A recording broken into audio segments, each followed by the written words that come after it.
أسوي معاكم شوربة البصل المكرمل.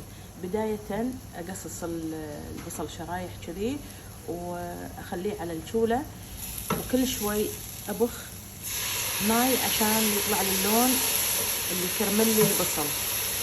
كل شوي أبخ ماي لين يتغير لون البصل، يصير هذا اللون المكرمل. غير لونه راح أصب ماي الحار عليه وأخليه يغلي. ما استوى البصل راح أشيله لما يبرد وأحطه في الخلاط. خليط البصل بعد ما ضربته بالخلاط. راح استعمل اليوم معاكم خلطة البصل اللي على طول أنا أفضلها. حطيت لي ظرفين بهالطاسة هذه مع ماي فاتر وخلطتهم. الحين نروح على الشولة. ظرف الشوربة حطيت قفشتين كبار طحين المحموس. طحين أنا حمسته منهنهته وحطيته معاهم، يعطي طعم وايد حلو للشوربة.